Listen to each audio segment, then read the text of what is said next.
Good morning friends, बहुत बहुत स्वागत है आप लोगों का आपके अपने यूट्यूब चैनल MCS एकेडमी में। फ्रेंड्स, हम लोग इंडियन ज्योग्राफी में भारतीय क्लाइमेट के बारे में देख रहे हैं और उम्मीद है कि आपको ये सेगमेंट भी इंडियन पॉलिटी की भांति काफ़ी अच्छा लग रहा होगा और आपकी कॉन्सेप्ट भी एक अच्छी पकड़ बना रहा होगा। तो दोस्तों आइए आज देखते हैं शेष भाग जो क्लाइमेट का हम लोगों का है उसको देखते हैं और उम्मीद करता हूं कि अगले एक दो सीरीज़ में आपको पूरी तरह से इंडियन क्लाइमेट से संबंधित जितने भी प्रश्न हैं वो सब क्लियर हो जाएंगे और एक अच्छी समझ आपके अंदर आ जाएगी। चलिए दोस्तों स्टार्ट करते हैं आज की प्रश्न की पहला प्रश्न स्टार्ट करते हैं। क्वेश्चन है दोस्तों, भारत के पश्चिमी तट पर होने वाली वर्षा की तीव्रता से संबंधित कारकों पर विचार कीजिए। तो भारत के जो पश्चिमी तट है इस पर होने वाली जो वर्षा है, ठीक है, उसके बारे में पूछ रहा है। वर्षा की तीव्रता है ना से संबंधित कारकों पर विचार करना है। ठीक, कह रहा है पहला, समुद्र तट से दूर घटित होने वाली मौसमी दशाएं हैं। ठीक है, समुद्र तट से दूर घटित होने वाली मौसमी दशाएं किसको कह रहा है? पश्चिमी तट पर होने वाली वर्षा जो है किससे संबंधित कारकों में बारे में बताना है आपको। तो पहला कह रहा है समुद्र तट से दूर घटित होने वाली मौसमी दशाएं। तो क्या ये समुद्र तट से दूर घटित होने वाली मौसमी दशाएं पश्चिम तटवर्ती वर्षा के लिए, यानी कि कहिए कि दक्षिण पश्चिम मानसून के लिए, बेटा दक्षिण पश्चिम है ना, दक्षिण पश्चिम मानसून के लिए, मानसून, ठीक, दक्षिण पश्चिम मानसून के लिए क्या व्यवस्था है? ठीक है, क्या व्यवस्था है मतलब ये कारक है कि नहीं, ये कहने का है इंटेंशन यहाँ पे। ठीक है, तो ये तो बिल्कुल आपको समझ में आ गया होगा कि ये कारक बिल्कुल है। क्यों? क्योंकि हिंद महासागर में ऐसी घटनाएं घटित होती हैं। ठीक है, और आप कह सकते हैं मेडागास्कर के पास है ना, मेडागास्कर यानी कि अफ्रीका के पास जो है दक्षिण भारत के दक्षिणी हिस्से में, ऐसे आप समझ लीजिए ये भारत आपका है और भारत के बाद में इधर आपका क्या होता है? अफ्रीका, ये मेडागास्कर है, ये आपका अफ्रीका है। ठीक है, ये तो ये घटनाएं कहाँ घटित होती? इसी वाले हिस्से में तो घटित होती है हिंद महासागर के, तो यही कारक बनती हैं। तो ये यहाँ क्या कह रहा है? इसके पश्चिमी तट से कह रहा है कि भारत के पश्चिमी तट से दूरी क्या होती है? दूर घटित घटनाएं होती हैं ना, मौसमी दशाएं हैं। तो बिल्कुल सही है आपका है पहला कह रहा है। दूसरा कह रहा है अफ्रीका के पूर्वी तट के साथ भूमध्य रेखीय जेट प्रवाह स्थित है। जी हाँ, बिल्कुल सही है, अफ्रीका के पूर्वी तट के पास, ठीक है, अफ्रीका के पूर्वी तट के पास जो है भूमध्य रेखीय जेट प्रवाह स्थित है। जी हाँ, ये भी आपका स्टेटमेंट सही है। तो ये इस तरह से आपका दोनों ऑप्शन करेक्ट हैं यहाँ पे। ठीक, तो आपका ऑप्शन थर्ड राइट आंसर हो जाएगा आपका। चलिए अगले प्रश्न पे आते हैं। अंतःउष्णकटिबंधीय अभिसरण क्षेत्र जिसे ITCZ कहते हैं, इंटर ट्रॉपिकल कन्वर्जेंस जोन क्षेत्र के संदर्भ में निम्नलिखित कथनों पर विचार करें। ठीक है, चलिए विचार करते हैं हम लोग। दोस्तों बताइए फटाफट जवाब। पहला कह रहे हैं यह एक निम्न दाब का क्षेत्र है। ठीक, पहला कह रहे हैं निम्न दाब का क्षेत्र है। तो ये क्या निम्न दाब का क्षेत्र होता है? दूसरा बताइए, इसे विषुवतीय संक्रमण क्षेत्र भी कहा जाता है। और तीसरा कह रहे हैं यह क्षेत्र दक्षिण पूर्वी व्यापारिक पवन तथा उत्तर पूर्वी व्यापारिक पवन का अभिसरण क्षेत्र है। तो ये तीन ऑप्शन हैं, तीनों में से आप बताइए। तो निम्न वायुदाब का क्षेत्र होता ही है, क्योंकि सूरज जहाँ पे रहते हैं वहीं पर ही ITCZ से अपने क्षेत्र लिए रहते हैं। सूरज जहाँ रहते हैं वहाँ गर्मी के कारण से निम्न वायुदाब का क्षेत्र बन जाता है। ठीक, दूसरा कह विषुवतीय संक्रमण क्षेत्र भी कहा जाता है। जी हाँ, विषुवतीय संक्रमण क्षेत्र यानी कि जिसे विषुवत रेखा पर 0 डिग्री अक्षांश के पास क्या हमेशा सूर्य की किरणें सीधी पड़ती हैं, तो वहाँ पर निम्न वायुदाब का क्षेत्र हमेशा बना रहता है। तो ये वही वाला क्षेत्र है ITCZ का, बिल्कुल सही है। यह क्षेत्र दक्षिण पूर्व व्यापारिक पवनों को, ठीक है, दक्षिण पूर्व व्यापारिक पवनों को उत्तर पूर्वी व्यापारिक पवनों का अभिसरण क्षेत्र है। जी हाँ, बिल्कुल सही है। यहाँ पे कह रहा है दक्षिण पूर्वी व्यापारिक पवन तथा उत्तर पूर्वी व्यापारिक पवन का अभिसरण क्षेत्र है। जी हाँ, ठीक है, बिल्कुल सही है आपका। अभिसरण मतलब होता है जो मिलने वाला क्षेत्र वाला क्षेत्र होता है दोस्तों। तो यहाँ पर क्या कह रहा है? दक्षिण पूर्व। तो देखिए अब जरा दक्षिण पूर्व हो जाएगा तो क्या हो जाएगा? दक्षिण और पूर्व ये वाला हो जाएगा क्षेत्र। ठीक, और उसके बाद क्या कह रहा है? उत्तर पूर्वी यानी ये अभिसरण वाला क्षेत्र तो है ही ना। तो यहीं पर ही तो आपका बिल्कुल क्षेत्र मिलता है। ITCZ वाला क्षेत्र क्या होगा? यही बनेगा, ही क्षेत्र बनेगा। ठीक है, तो कह रहा है यह क्षेत्र दक्षिण पूर्वी व्यापारिक पवनों का, ठीक है,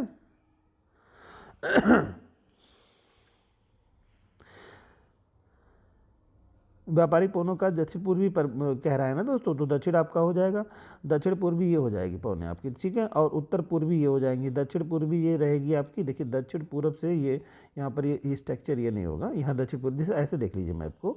अब देखिए कोई भी मैप होगा तो क्या होगा, ये दक्षिण हो जाएगा, है ना। और दक्षिण पूर्वी व्यापारिक पवनें जब हो जाएंगी आपकी, तो ये पवनें हो जाएंगी दक्षिण पूर्वी व्यापारिक पवनें।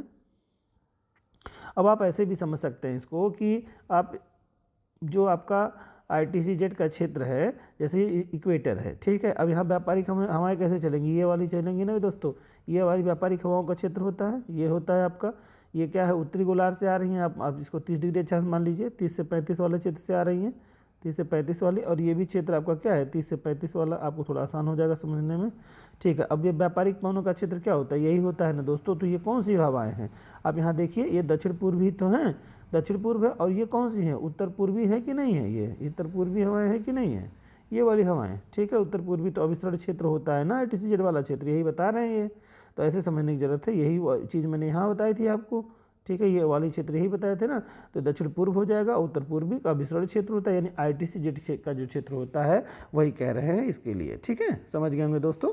चलिए अब देखते हैं, तो तीनों प्रश्न आपके इसमें ऑप्शंस तीनों सही दिए हुए हैं, ये तीनों कूट आपके करेक्ट हैं यहाँ पे, ठीक है। ओके, नेक्स्ट प्रश्न पे आते हैं दोस्तों। निम्नलिखित कथनों पर विचार कीजिए, ठीक है। हिमालयी नदियाँ केवल डेल्टा का निर्माण करती हैं, हिमालयी नदियाँ केवल डेल्टा का निर्माण करती हैं, जबकि प्रायद्वीपीय नदियाँ डेल्टा तथा ज्वार नदमुख यानी एस्चुरी दोनों का निर्माण करती हैं। तो बिल्कुल सही बात है, ये बिल्कुल सही बात कह रहे हैं ये, कि ये नदियाँ डेल्टा का निर्माण करती हैं हिमालयी नदियाँ, और प्रायद्वीपीय नदियाँ जो हैं वो क्या करती हैं, कुछ नदियाँ जो है ज्वार नदमुख का निर्माण करती हैं और कुछ डेल्टा का निर्माण करती हैं। तो बहुत सारी हैं, जैसे गोदावरी है, कावेरी है, कृष्णा है, ये सब क्या है, डेल्टा का निर्माण कर देती हैं। लेकिन वहीं पर ही नर्मदा, ताप्ती वगैरह को देखेंगे एस्चुरी का निर्माण कर देती हैं। तो ये सही हो गया बिल्कुल स्टेटमेंट। फिर कह रहे हैं अधिकांश हिमालयी नदियाँ जीर्ण अवस्था में हैं, जबकि अधिकांश प्रायद्वीपीय नदियाँ युवा अवस्था में हैं। गलत कह दिया दोस्तों, उल्टा है यहाँ पे, हिमालयी नदियाँ क्या है, युवा अवस्था में हैं, हिमालयी नदियाँ युवा अवस्था में हैं, हिमालयी नदियाँ युवा अवस्था में हैं, और प्रायद्वीपीय नदियाँ हैं जीर्ण अवस्था में हैं। तो उल्टा कह दिया, साथ ही ये गलत हो गया, ठीक है। तो पहला स्टेटमेंट केवल करेक्ट होगा यहाँ पे। निम्नलिखित कथनों पर विचार कीजिए, ये आपको स्टेटमेंट्स हैं, इसमें विचार करना है, क्या कहना है, कौन से स्टेटमेंट सही इसमें है, ये आपको बताना है। चलिए देखते हैं। कह रहे हैं कि भारत में मानसून से केवल पर्वतीय वर्षा होती है, भारत में मानसून से केवल पर्वतीय वर्षा होती है, केवल पर्वतीय वर्षा होती है, जी नहीं, ये तो गलत बात है। क्यों, ऐसा तो है ही नहीं, बिल्कुल चक्रवातीय वर्षा होती है, मानसूनी वर्षा होती है, ये कहा कह रहे हैं पर्वतीय वर्षा केवल होती है, तो गलत है, बिल्कुल स्टेटमेंट है, ठीक है। भारत में कह रहा है भारत में मानसून से केवल पर्वतीय वर्षा होती है, जी नहीं, चक्रवातीय वर्षा भी होती है, इसके अलावा जो आपको संवहनीय वर्षा होती है, ठीक है। तो ये सब चीज़ें हैं, तो ये केवल पर्वतीय, तो गलत हो जाएगा। और ख़ास तौर से दोस्तों जब केवल का प्रश्न दिया रहे तो उसे थोड़ा बचिए, प्रोबेबिलिटी यही रहती है कि प्रश्न गलत होगा, क्योंकि कोई भी चीज़ मानसून वगैरह की किसी एक चीज़ पर निर्भर कर ही नहीं सकती है। तो आप इसको थोड़ा सा इस तरह की चीज़ें रिस्ट्रिक्टेड अगर कर दें तो आपको थोड़ा सा ध्यान रखना होगा, प्रोबेबिलिटी यही रहती है कि वो गलत कह रहा है, ठीक है। लेकिन कोई ज़रूरी नहीं कि हमेशा गलत ही कहे, लेकिन संभावना ज़्यादातर रहती है गलत होने की। पहाड़ों के पवन विमुख ढालों पर पवनाभिमुखी ढालों की अपेक्षा अधिक वर्षा होती है। क्या कह रहा है, पहाड़ों पर पवन विमुख ढालों पर पवनाभिमुखी ढालों की अपेक्षा अधिक वर्षा होती है, गलत कह रहा है। अब ये कह रहा है, मान लो ये क्या हो रहा है, पहाड़ है, ये पहाड़ है, हवा इधर से आ रही है, ठीक है। अब ये क्या हो गया आपका पवन विमुखी ढाल और पवन विमुखी ढाल, ठीक है, दो ढाल होते हैं। तो अब यहाँ पे कह रहा है पहाड़ों की पवन विमुखी ढाल पर पवन विमुखी ढाल की अपेक्षा अधिक वर्षा होती है। इसकी यानी पवन विमुखी, ये पवन भिमुखी ये होता है, पवन विमुखी ये, ठीक है, ये ढाल पवन विमुखी होता है, और ये होता है पवन विमुखी, विमुख ढाल या विमुखी ढाल, ठीक है। तो देखो जो सामने होता है दोस्त वो पवन विमुखी होता है, और जो अपोजिट होता है वो विमुखी होता है। तो वर्षा ज़्यादा कहाँ मिलेगी, पवन विमुखी ढाल पर मिलेगी, ठीक है। जबकि और यहाँ पवन विमुखी पर पृष्ठ छाया प्रदेश का क्षेत्र पड़ेगा, तो यहाँ वर्षा कम होगी। तो यहाँ कह रहा है पहाड़ों की पवन विमुखी ढालों पर, यानी पवन विमुखी यानी ये ढाल कह रहा है, पर पवन विमुखी यानी इसकी अपेक्षा ढालों से अपेक्षा अधिक वर्षा होती है, जो कि गलत कह रहा है। अगर ये कहता पवन विमुखी ढालों पर पवन विमुखी ढालों की अपेक्षा अधिक वर्षा होती है तो करेक्ट हो जाता, यानी इस चीज़ को यहाँ रखता और इस चीज़ को यहाँ रखता तो फिर ये करेक्ट हो जाता। ठीक, ओके। और तीसरा कह रहे हैं उत्तर पूर्व भारत में मानसून की अनियमितता सबसे कम होती है। उत्तर पूर्व भारत में मानसून की विमुखता अनियमितता सबसे कम होती है। तो ये थोड़ा सा ध्यान रखना है, इंपॉर्टेंट बात है। उत्तर पूर्व भारत में मानसून की अनियमितता सबसे कम होती है। जी हाँ, बिल्कुल सही बात है कि यहाँ पर अनियमितता जो है काफ़ी कम होती है। ठीक है, तो ये आपका बिल्कुल करेक्ट हो जाएगा। तो तीसरा ऑप्शन यहाँ पर करेक्ट हो जाएगा। ठीक है,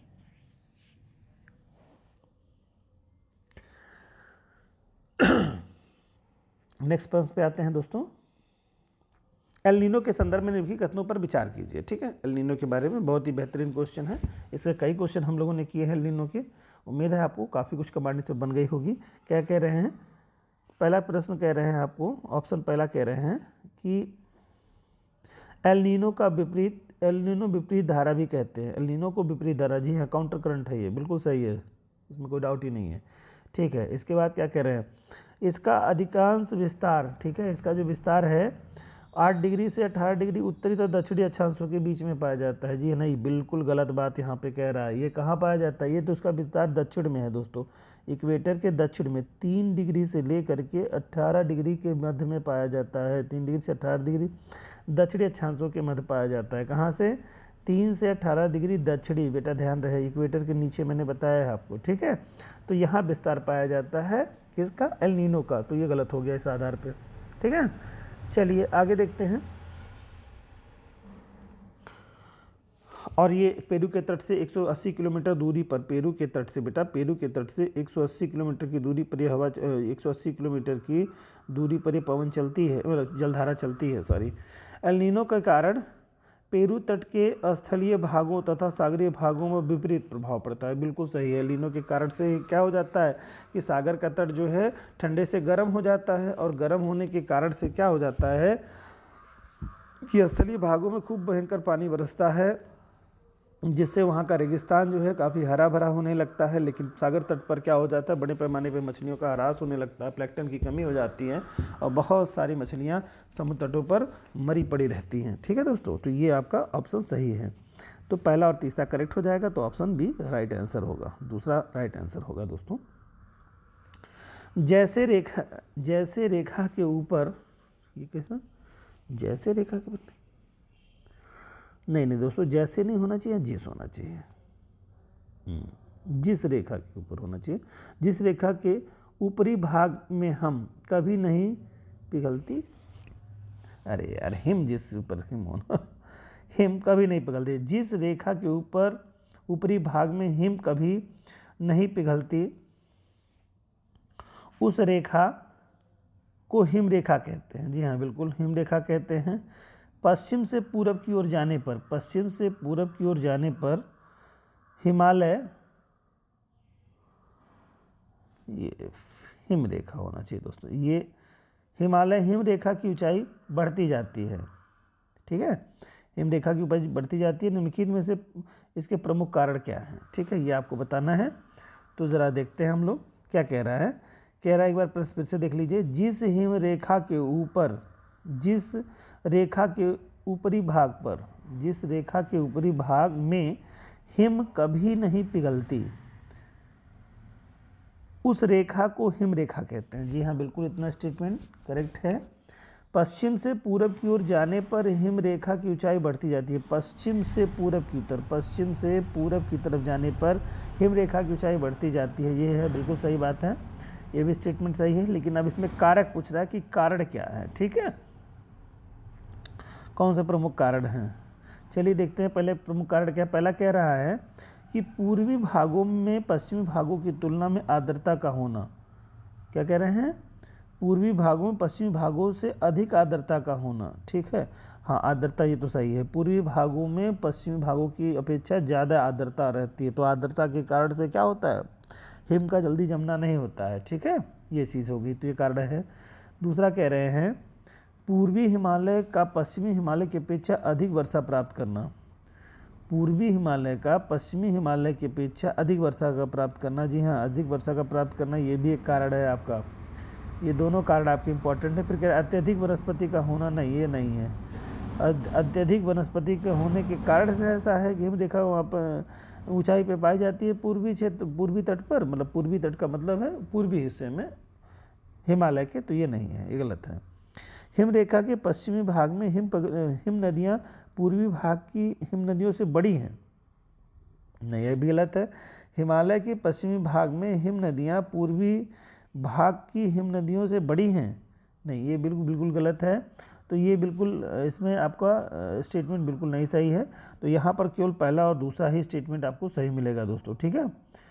थोड़ा सा मैं डिटेल आपको बता देना चाहूँगा कि देख लो, पश्चिम से पूरब की ओर जाने पर हिमरेखा की ऊंचाई बढ़ती है, ये तो इसका सबसे प्रमुख कारण जो है इसका, पूर्वी भागों में पश्चिमी भागों की अपेक्षा आर्द्रता का अधिक होना, ये तो बिल्कुल सही कारण जिसमें बताया गया आपका, आर्द्रता का अधिक होना, ये बिल्कुल सही आपका स्टेटमेंट है। और इसके अलावा अगर हम बात करें, यह पूर्वी हिमालय में वर्षा की मात्रा पश्चिमी हिमालय की अपेक्षा 4 गुना अधिक पाई जाती है। ये बात जान लीजिए, अधिक पाई जाती है तो कितना है, तो आप जान लीजिएगा 4 गुना अधिक पाई जाती है, ठीक है। 4 गुना अधिक वर्षा पाई जाती है, ठीक है। और एक चीज़ और भी है, इसके अतिरिक्त पश्चिमी हिमालय की तुलना में पूर्वी हिमालय में कम ढाल एक अन्य कारण भी अगर आप लेना चाहें तो आप ये भी कह सकते हैं कि पश्चिमी हिमालय की तुलना में पूर्वी हिमालय में कम ढाल एक अन्य कारण है आपका, ठीक है। तो ये चीज़ आप इस ले सकते हैं, और ये दोनों बिल्कुल गलत हैं। तो 3 स्टेटमेंट ही इसके लिए इम्पॉर्टेंट रहे हैं, जिसमें से 2 इसमें दिया गया है। तो इसमें से पहला दूसरे का ऑप्शन जो भी होगा दोस्तों वो करेक्ट हो जाएगा, दूसरे पे है वो राइट हो गया आंसर। 7 नंबर प्रश्न है, निम्नलिखित कथनों पर विचार करें। और इसके बाद कह रहे हैं कि पहला है मानसून विवर्तन, ठीक है। मानसून विवर्तन अगस्त और सितंबर के महीने में होता है। मानसून का जो है विवर्तन नहीं निवर्तन होना चाहिए दोस्तों, यहाँ पे मानसून निवर्तन, मानसून निवर्तन अगस्त और सितंबर महीने में जो है, जिसे कहते हैं मानसून, क्या होता है, एक तरह से कहिए कि कम हो जाना मानसून का, ठीक है। अगस्त और सितंबर महीने में होता है, ये पहला स्टेटमेंट आपका है। तो बताइए क्या है, मानसून का निवर्तन इस महीने में होता है क्या, अगस्त में और सितंबर में। अगस्त सितंबर तो वर्षा होती है, निवर्तन कहाँ होता है, उसके बाद के महीने में वो आपका निवर्तन का जो क्षेत्र बनेगा वो कहाँ बनेगा, इसके बाद में बनेगा ना भाई। ये चीज़ तो थोड़ा सा बिल्कुल आपको संतुष्ट नहीं कर रही होगी। तो अक्टूबर और नवंबर का महीना जो है मानसून निवर्तन का होना चाहिए, अक्टूबर और नवंबर का, अक्टूबर और नवंबर, ठीक है। ये आपके मानसून के निवर्तन का माह होता है, ठीक है। तो ये थोड़ा सा आप यहाँ देखिए, अगस्त और सितंबर दे दिया है जो कि त्रुटिपूर्ण है, गलत हो गया यहाँ पे दोस्तों, ठीक है। अगले प्रश्न पे आते हैं।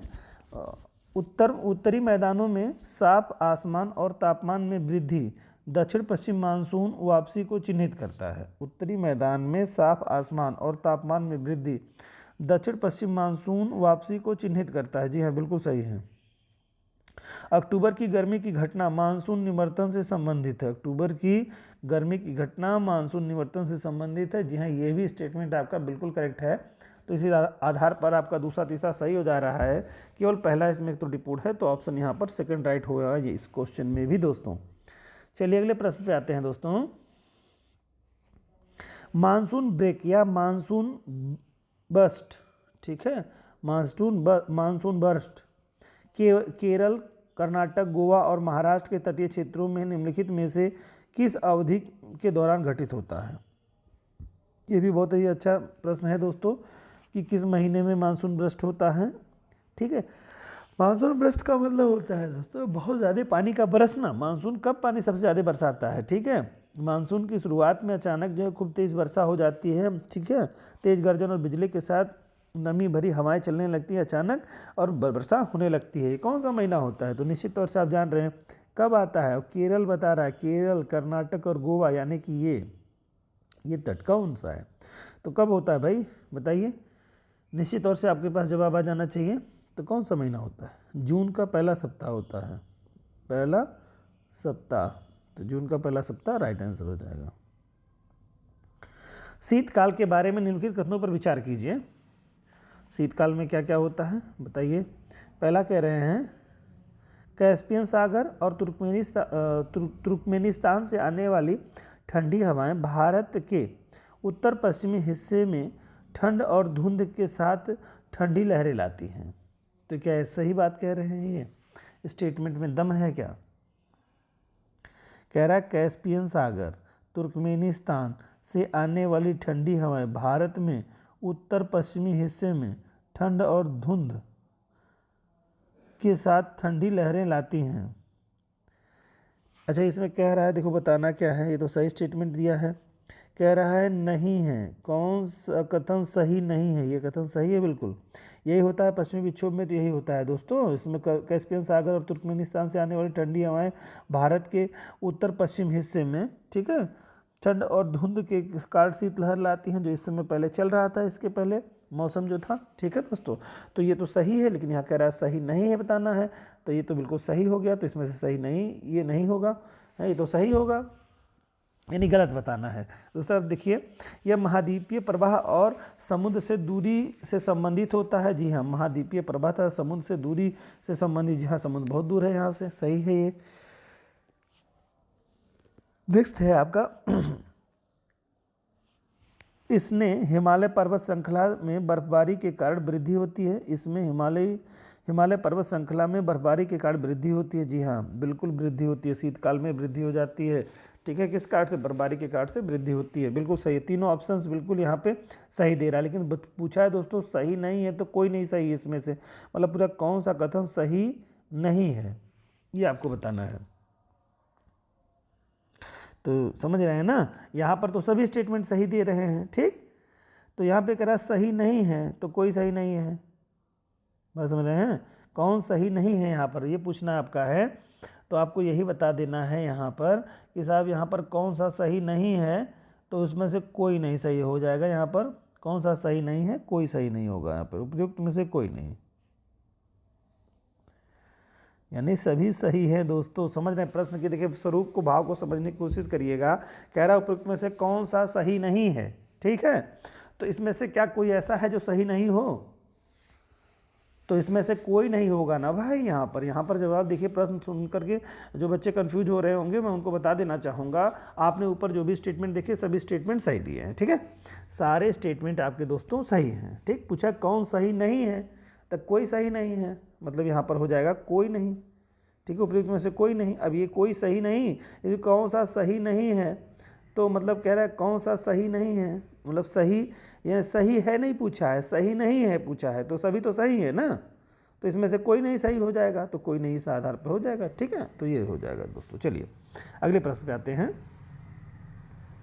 10 नंबर क्वेश्चन कह रहे हैं मानसून विच्छेदन की परिघटना के संदर्भ में निम्नलिखित कथनों में से कौन सही है, ठीक है। यहाँ पर सही है और यहाँ पे सही बताना है। देखिए वहाँ पर सही नहीं था, यहाँ पर दोस्तों सही है, बताना है आपको। चलिए, मानसून परिच्छेद की परिघटना के बारे में आपको बताना है।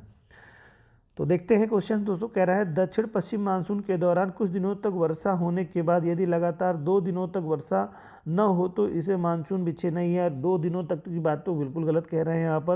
यहाँ पर एक आध हफ्ते हो जाता है, 1 हफ्ते या 1 हफ्ते से अधिक का समय होता है, तब उसे क्या कहते हैं? मानसून।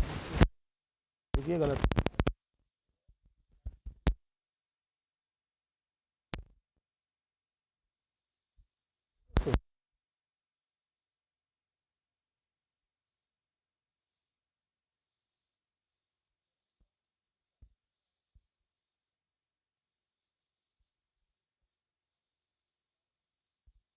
बिल्कुल आपको बताना है, बताइए सही है कि नहीं है। पवन की दिशा में परिवर्तन मानसून विच्छेदन का एक कारण हो। बिल्कुल, मानसून अगर हवा बदल जाएगी दोस्त, तो मानसून बिल्कुल उसकी स्थिति बिल्कुल बदल जाएगी, तो ये परिच्छेदन बिल्कुल है। हवा की दिशा बदलने लगती है, तो इससे भी हो जाता है आपका। तो दूसरा इससे भी हो जाता है, नहीं इसी से होता ही है। मानसून अगर कमज़ोर हो जाएगा, हवा की दिशा अगर बदल गई तो। चलिए अगले 11 नंबर प्रश्न देखते हैं दोस्तों। कह रहे हैं पश्चिमी विक्षोभ के संबंध में निम्नलिखित कथनों में से कौन से सही हैं, ये आपको बताना है पश्चिमी विक्षोभ के बारे में, ठीक। पहला कह रहे हैं भारतीय महाद्वीप में इसका आगमन शीत ऋतु के दौरान होता है। तो बताइए इसमें कोई डाउट है दोस्तों? शीत ऋतु में ही तो होता है आपका मानसून का आगमन। कौन से? पश्चिमी विक्षोभ की बात हो रही है, ठीक है। भारतीय उपमहाद्वीप में आगमन शीत ऋतु के दौरान होता है। किसका? पश्चिमी विक्षोभ के बारे में पूछा। जी हाँ, बिल्कुल सही है। इन विक्षोभों की उत्पत्ति भूमध्य सागर में विक्षोभों भूमध्य सागर में होती है, होना चाहिए दोस्तों, भूमध्य सागर में होती है। ठीक है, तो ये सही है, ये भी सही है। इस समय रात्रि के तापमान में वृद्धि इन विक्षोभों के आगमन का पूर्व संकेतक है। बिल्कुल है, बिल्कुल दोस्तों। तो इसमें तीनों इस प्रकार से दोस्तों, ये तीनों ऑप्शन इसमें करेक्ट गए हैं, तो तीनों ऑप्शन 4 में है, तो ये राइट हो जाएगा आंसर। निम्नलिखित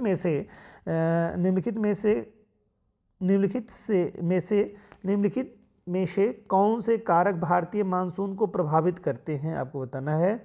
कौन से कारक भारतीय मानसून को इफेक्टिव करते हैं दोस्तों? पहले कह रहा सोमाली धारा, सोमाली धारा बिल्कुल सोमाली धारा करती है। हिंद महासागर का द्विध्रुव डाइपोल, जिसे आप कहते हैं डाइपोल, ठीक है, ये भी करता है आपका।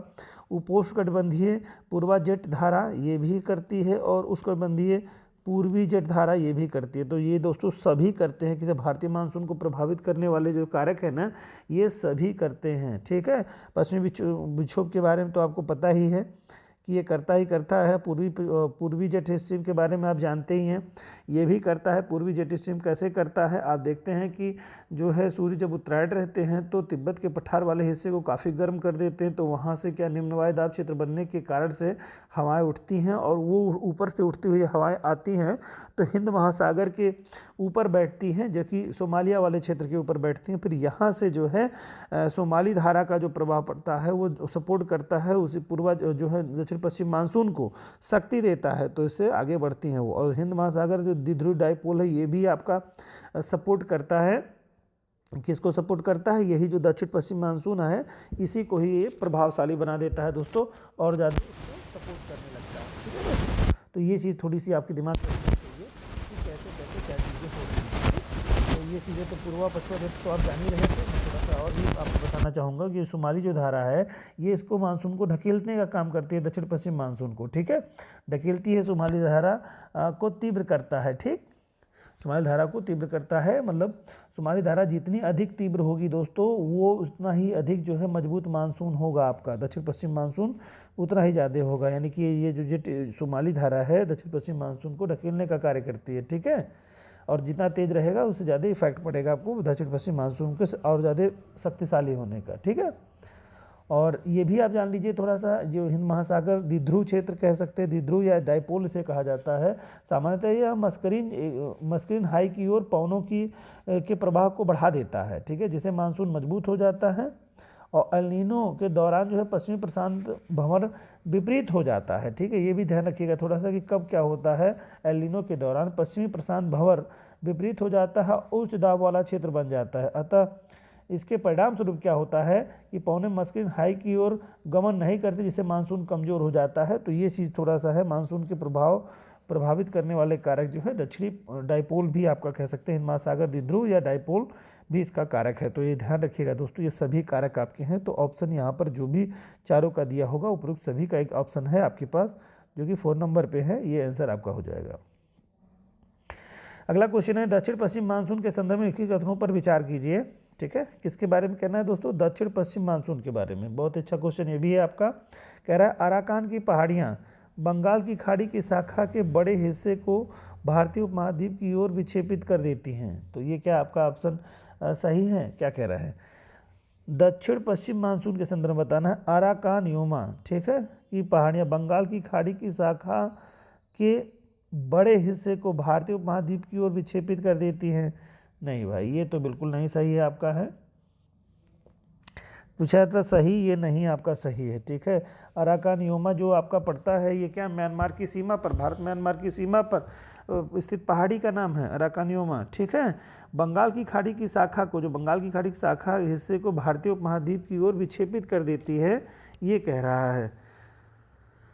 तो ये नहीं करता है दोस्त, ये क्या करता है, बंगाल की खाड़ी की शाखा जो आपकी है म्यांमार के तट से बांग्लादेश के दक्षिण टकराती है। म्यांमार के तट पर स्थित अराकान योमा इस शाखा से एक बड़े हिस्से को भारतीय महाद्वीप की ओर मोड़ देती है। ये आपका ये आधार होना चाहिए यहाँ पर। तो कौन सा आपका, देखिए कह रहा है अराकान नुमा पहाड़ी बंगाल की खाड़ी की शाखा के बड़े हिस्से को भारतीय महाद्वीप की ओर मोड़ देती है। जी हाँ, ये सही स्टेटमेंट है। अराकान नुमा पर्वत श्रेणी ये है। कह रहा है यहाँ पर दक्षिण पश्चिम मानसून जो है ना, ये दक्षिण पश्चिम मानसून जब जाता है दोस्तों से टकरा करके टर्न होता है। बिल्कुल सही बात है दोस्तों, ये टर्न होता है। ये टर्न होने के नाते ये स्टेटमेंट बिल्कुल करेक्ट है दोस्तों। फिर कह रहा है इस पवन में तमिलनाडु का तट भारी वर्षा प्रदान करता है क्योंकि यह अरब सागर की पवनों की दिशा की में अवस्थित है। जी नहीं, गलत है ये तो पृष्ठ छाया प्रदेश में पड़ता है, ये स्थित नहीं है दोस्तों। इस कारण से यहाँ वर्षा नहीं होती है ज़्यादा पैमाने पर। ठीक है, बहुत कम वर्षा यहाँ प्राप्त होती है। तो केवल ए आंसर सही हो जाएगा, दूसरा आपका नहीं सही होगा यहाँ पे। अगला है दोस्तों एल नीनो और ला नीनो के मध्य अंतर पर विचार करना है आपको। तो आप बताइए ज़रा एल नीनो ला नीनो के बारे में कि क्या अंतर है। पहला कह रहे हैं एल नीनो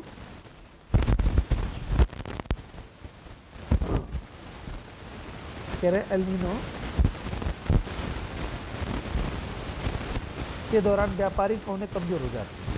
एल नीनो के दौरान व्यापारिक पौने कमज़ोर हो जाती हैं तथा गर्म जल पूरब की ओर प्रवाहित होता है, जबकि ला नीनो के समय शक्तिशाली प्रशांत महासागरीय पौने पश्चिम की ओर प्रवाहित होती हैं। तो ये बिल्कुल सही कह रहा है। एल नीनो के समय कह रहा है दौरान व्यापारिक पौने कमज़ोर हो जाती हैं। ठीक है, व्यापारिक पौने कमज़ोर हो जाती हैं, बिल्कुल सही है। तथा गर्म जल पूरब की ओर प्रवाहित हो जाता है, ये सही है बिल्कुल। गर्म जल व्यापारिक पौने जो पूरब की ओर प्रवाहित होने लगता है, जबकि ला नीनो के समय शक्तिशाली प्रशांत महासागरीय पौने पश्चिम की ओर प्रवाहित होती हैं। ये बिल्कुल सही स्टेटमेंट है दोस्तों। फिर कह रहा है एल नीनो घटना भारतीय उपमहाद्वीप को मानसून को मजबूती प्रदान करती है, जबकि ला नीनो भारतीय मानसून को कमज़ोर करती है। बिल्कुल अपोजिट कह दिया है। एल नीनो कमज़ोर करती है, ला नीनो मजबूत करती है दोस्तों, ये है आपका। तो ये गलत हो गया, पहला ऑप्शन केवल करेक्ट हो जाएगा यहाँ पे। चलिए अगले प्रश्न पे, भारत की जलवायु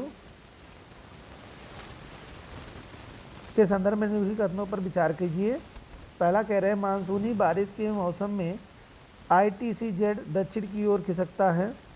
बहुत ही अच्छे क्वेश्चन है ये सब, जो कि आपको एक अच्छी समझ आपकी विकसित कर रहे होंगे। मानसूनी बारिश के मौसम में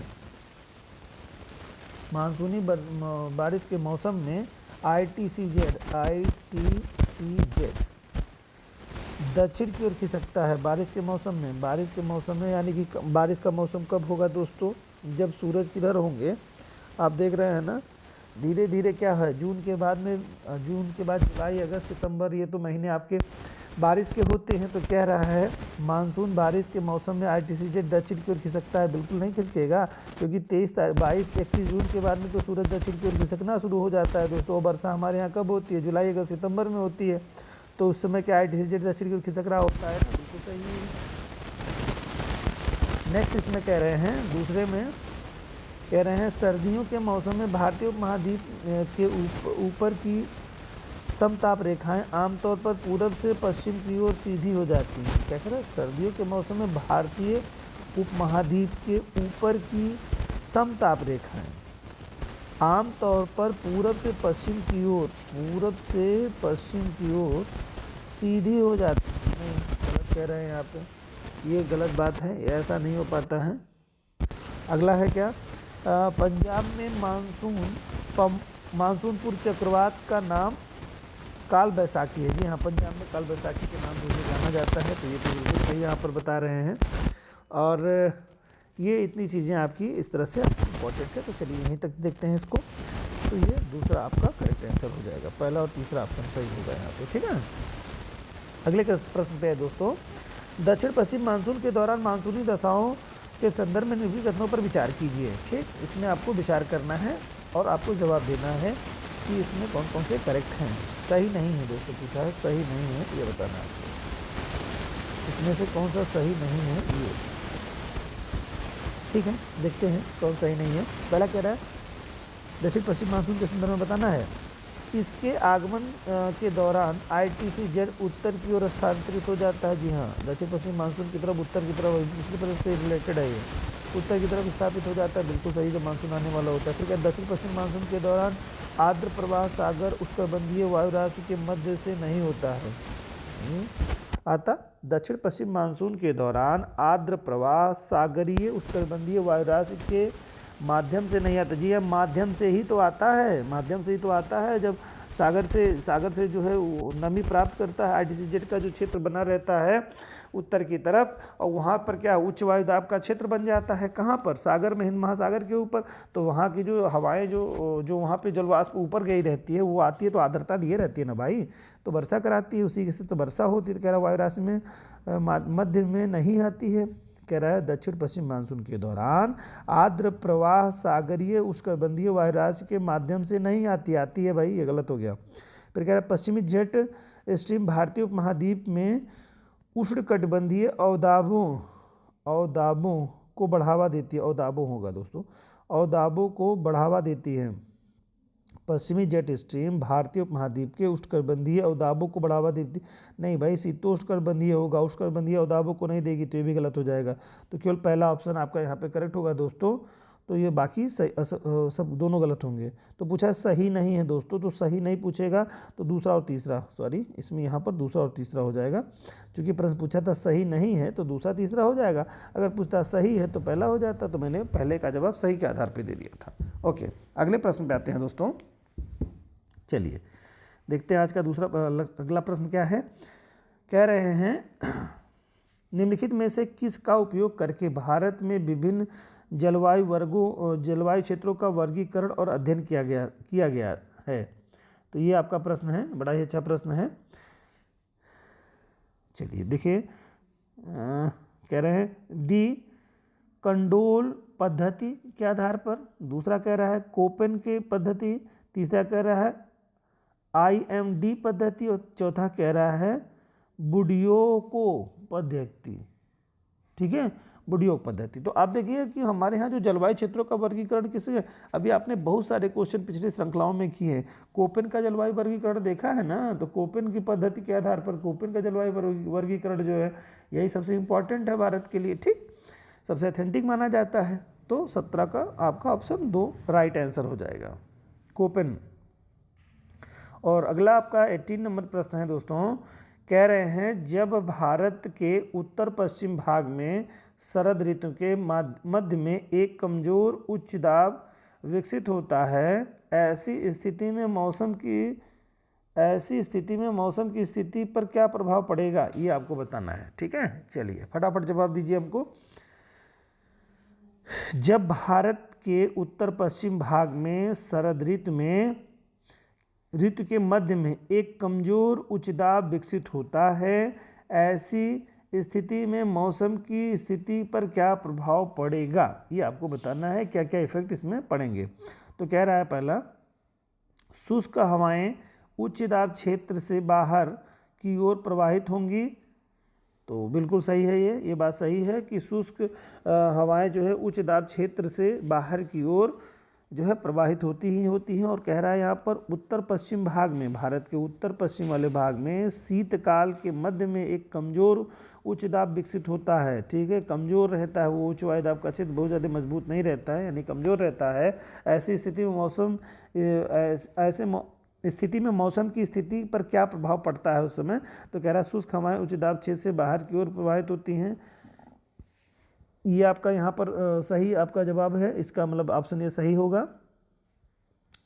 और दूसरा कह रहे हैं इसमें उत्तर मैदान ठंड हो जाता है। जी हाँ, इसमें शरद काल में उत्तर का मैदान ठंडा रहता है, बिल्कुल सही है, ये स्थिति बनती है। फिर कह रहा है कि दिन के समय झुलसाने वाली हवाएं स्थानीय रूप से जिसमें लू कहते हैं रहेगी। नहीं भाई, शरद ऋतु में कहाँ लू रहेगी, तो गलत हो गया, बिल्कुल आप आसानी से कर लेंगे इसको। आधी तूफान के साथ मूसलाधार वर्षा, नहीं, आधी तूफान के साथ मूसलाधार वर्षा नहीं होती है भाई साहब, तो ये भी आपका गलत हो जाएगा। शीतकाल में, ग्रीष्मकाल की बात, ये दोनों घटनाएं ग्रीष्मकाल से संबंधित कह दी गई थी, तो ये गलत हो जाएगा। तो यहाँ पर पूछा है सही उत्तर कौन से हैं, तो पहले दूसरे का ऑप्शन फर्स्ट में है, यही राइट आंसर हो जाएगा। चलिए 19 नंबर प्रश्न है, हिंद महासागर में उत्प्रवाह के संदर्भ में निम्नलिखित कथनों पर विचार कीजिए। ठीक, उत्प्रवाह के संदर्भ में विचार आपको करना है। तो बताइए जल्दी सा, मानसून से इसका घनिष्ठ संबंध है उत्प्रवाह का, बिल्कुल सही है दोस्तों। इस क्षेत्र की उत्पादकता और पोषक चक्र को प्रभावित करता है, ये भी सही है। तो ये दोनों यहाँ उत्प्रवाह जो है हिंद महासागर में मानसून की अवधि के दौरान मानसूनी अवधारणा एक है ये, ठीक है। अपवेलिंग इसे कहा जाता है, इंग्लिश में कहेंगे अपवेलिंग। इसकी जो उत्प्रवाह है, यहाँ पर शब्द यूज किया गया उत्प्रवाह, उत्प्रवाह को इंग्लिश में कहते हैं अपेलिंग, अपवेलिंग, ठीक है। देख लीजिए, मैं फिर से लिख रहा हूँ WELLING, अपवेलिंग, ठीक है। ये आपका उत्प्रवाह कहलाता है, ठीक। तो ये चीज़ आपको थोड़ा सा मालूम होना चाहिए। और इसमें होता क्या है, दक्षिण पश्चिम मानसून के दौरान जावा के दक्षिण तक तथा सोमालिया और अरब सागर के तट पर उत्प्रवाह की स्थिति होती है, ठीक। तो ये बात थोड़ा ध्यान रखना है। और यहाँ पे 14 डिग्री सेल्सियस तक जल के द्वारा गर्म जलीय सतह के प्रतिस्थापन के साथ ही साथ यहाँ पर 5 डिग्री नॉर्थ से 11 डिग्री साउथ के बीच तीव्र जो है बीच अधिक तीव्र हो जाती है। तो ये उत्प्रवाह जो है कि ये जो मूवमेंट है पानी का चलने की, वो उसके बारे में बता रहा है। तो ठीक है, ये चीज़ें बहरहाल आप इतना समझिए कि इसमें देखिए पोषक तत्वों का ये क्या होगा कि उत्पादकता और पोषक तत्वों को प्रभावित करती है, लेकर के आएगी वहाँ पर। फिर क्या होगा, उससे जब उत्प्रवाह होगा तो उससे मत्स्यन के लिए भी काफ़ी फ़ायदेमंद चीज़ हो जाएगी, है ना। तो ये चीज़ें तमाम सारी हैं। तो यहाँ पर दोनों ऑप्शन आपको इतना समझ लेना है कि दोनों करेक्ट आपके हैं, ठीक है दोस्तों। चलिए अगले प्रश्न पे आते हैं दोस्तों। और आज आपका लास्ट प्रश्न, ये 20 नंबर प्रश्न है। देखिए क्या कह रहे हैं ये, इसमें कह रहे हैं ये कि निम्नलिखित कथनों पर विचार कीजिए, ठीक। और कह रहे हैं बोर्डोई चिला असम के स्थानीय तूफान है, ठीक। यह जूट की खेती के लिए उपयोगी है। ये पहला आपका ऑप्शन दे रहा है और आपको बताना है इसमें से सही कौन कौन से हैं, ये बताने हैं आपको। बड़ा ही अच्छा प्रश्न है ये, और ये क्वेश्चन इससे ज़रूर आने वाला है, आने वाले समय में ज़रूर एक आध क्वेश्चन इन सब से आने वाले हैं, ठीक है। ये बात ध्यान रखिएगा। बोर्डेई चिला असम के स्थानीय तूफान है, जूट की खेती के लिए उपयोगी है, बिल्कुल सही है दोस्तों। दूसरा कह रहा है केरल में पूर्व मानसूनी वर्षा को प्रायः आम्र वर्षा, ऐसे होना चाहिए, प्रायः आम्र वर्षा मैंगो शॉवर्स के नाम से जाना जाता है, जो आमों को जल्दी पकाने में मदद करती है, बिल्कुल सही है ये भी। नार्वेस्टर स्टार्म्स का स्थानीय नाम काल वैसाखी है, जी हाँ, पंजाब वगैरह के क्षेत्रों में, अभी पिछले प्रश्न में ये क्वेश्चन था आपका, तो वहाँ पर ये चीज़ें भी रहती हैं, तो बिल्कुल सही है ये। पंजाब से लेकर बिहार तक फैली हुई होते हैं क्षेत्र, लू वाला क्षेत्र जो रहता है, नार्वेस्टर, ठीक है। ओके, तो ये तीनों ऑप्शन आपके बिल्कुल सही है दोस्तों। तो इस तरह से आपका जो ऑप्शन हो जाएगा वो क्या हो जाएगा, 4 नंबर का ऑप्शन आपका राइट हो जाएगा यहाँ पे, ठीक है दोस्तों। तो इस तरह से हम लोगों ने आज 20 प्रश्न की श्रृंखलाएं कर ली। उम्मीद करता हूं कि ये सेगमेंट आपको ठीक लगा होगा, अच्छे से समझ आपकी बनी होगी इंडियन क्लाइमेट के शेष हिस्से के लिए। आगे भी मिलते हैं दोस्तों नेक्स्ट वीडियो में आगे की श्रृंखला के साथ। तब तक अपना खूब ध्यान रखिए और रिवीजन करते रहिए अच्छी तरीके से, और जो भी बताया जाए उसको बहुत ही बारीकी से अपने दिमाग में रखने का प्रयास करिए। बहुत सारे प्रश्न बच्चे कहते हैं प्रश्न याद नहीं होता है, चीज़ें इस तरह से जटिलता होती है उसको मतलब याद करने में। तो दोस्तों आप लोग इसको बहुत सीरियसली शांत मनोचित से कई बार रिवीजन करिए और मन को एकाग्र करने का प्रयास करिए, तो धीरे धीरे आपको इसके बारे में अच्छी समझ इसकी होती चली जाएगी। और एक प्रक्रिया है दोस्तों, सडनली कुछ नहीं होता है, थोड़ा टाइम लगता है किसी अच्छी चीज़ को अचीव करने के लिए, ज्ञान प्राप्त करने के लिए टाइम लगता है। तो थोड़ा वर्क कंसंट्रेट करके अपने ब्रेन को आप वर्क करेंगे तो आसानी से आपको सफलता मिलेगी, ऐसा मेरा पूर्ण विश्वास है। ठीक है दोस्तों, मिलते हैं नेक्स्ट वीडियो में, तब तक के लिए जय हिंद।